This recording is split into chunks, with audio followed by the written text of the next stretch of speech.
Imagine risking your life just to teach someone to read. In the southern United States before the Civil War, it was illegal, even dangerous, to teach enslaved people how to read and write. But free black women, and sometimes men, did it anyway. In basements, behind closed doors, under trees in the dead of night, they taught. Because they knew freedom doesn't just break chains. Freedom opens minds. Freedom tells the truth. They were lighting fires that no law could put out. Welcome to Freedom Friday, where we uncover the hidden stories of faith, resilience, hope, and liberation. Today's story takes us into the shadows, into the secret classrooms where enslaved and free black people gathered against all odds to claim something white society said they could not have: an education. This is the story of the secret schools of freedom and the free black women who risked everything to teach others to read, to hope, and to live free. In the early 1800s, it was illegal across much of the South to teach enslaved people how to read or write. Slaveholders knew something that's dangerous. They knew a dangerous truth. A person who can read can think critically. A person who can write can organize. A person who can reason can resist. They feared the Bible in black hands. They feared the power of a pen. And so laws were passed, fines, floggings, imprisonment, all for the crime of learning. But still they taught. Frederick Douglass would later put it plainly when he wrote, "Knowledge unfits a child to be a slave."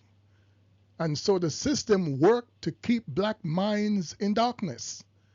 But in defiance of fear, they taught anyway. Across Georgia, South Carolina, and beyond, free black women opened secret schools. Some taught by candlelight, some behind hidden doors, some taught on the trees far from the master's gaze. Some taught in the basement of churches that dared to defy the law. They planted seeds no law could uproot. They were the quiet revolutionaries. They were the midwives of freedom. They understood something deeply biblical. Education, knowledge, is liberation. As Hosea 4:6 tells us, "My people are destroyed for lack of knowledge." To teach someone to read was to give them armor against the lies of bondage. Historian Heather Andrea Williams captures it perfectly when she wrote, "Every effort to learn, every effort to teach was an act of defiance and an affirmation of the self. Teaching literacy was sacred work, an act of rebellion, an act of hope, an act of love." Susie King Taylor, who we will meet next week, make sure you listen in for that one, was one of their students. As a child in Savannah, Georgia, Susie's grandmother arranged for her to attend a secret school run by these free black women. In these hidden lessons, Susie learned to read, to write, and to dream of a different world. Later, when freedom came, she took what she had been given in secret and she multiplied it openly, teaching freed slaves, nursing soldiers, healing minds as well as bodies. The seed planted in those secret schools bore a rich harvest of liberation. W.E.B. Du Bois, reflecting on the fears of the Old South, once wrote, "The South believed an educated Negro to be a dangerous Negro." And he was right. Not dangerous because they wanted to destroy. Dangerous because they dared to build, to rise, to hope. And hope was the beating heart of every secret school. Harriet Jacobs, who herself learned to read in secret, said, "When I was told that my master had said he was my God, I was determined to know God, the real God, for myself." Learning was not just political resistance, it was a spiritual resilience.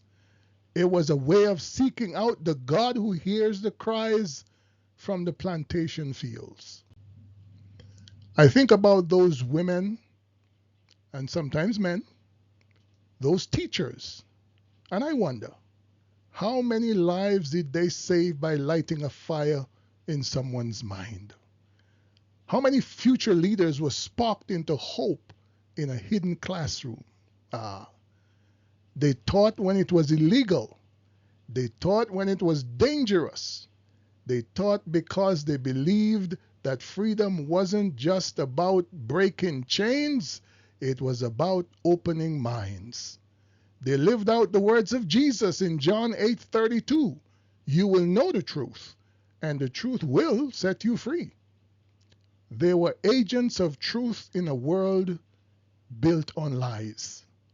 Today, we honor those sacred teachers, women whose names history often forgot.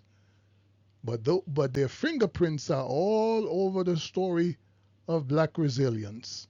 Their classrooms had no chalkboards, no official diplomas, only courage, faith, and fierce love. And I want to ask us today, where are we teaching truth in a world that still fears it? Where are we passing down freedom one word, one lesson, one act of courage at a time? Whether you're a formal educator, as I am, or just someone sharing wisdom over tea at the kitchen table, you are standing in a sacred tradition, teaching truth, sowing hope, setting captives free. Because the Spirit of the Lord is still moving. And where the Spirit of the Lord is, according to 2 Corinthians 3:17, where the Spirit of the Lord is, there is freedom.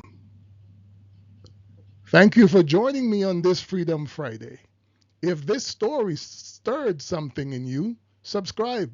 Share it with someone else who believes that education is an act of liberation. And remember, your voice matters. Your truth matters. Your faith can set someone else free. So until next time, stay faithful, stay strong, stay free. This is Freedom Friday, where we tell the whole story.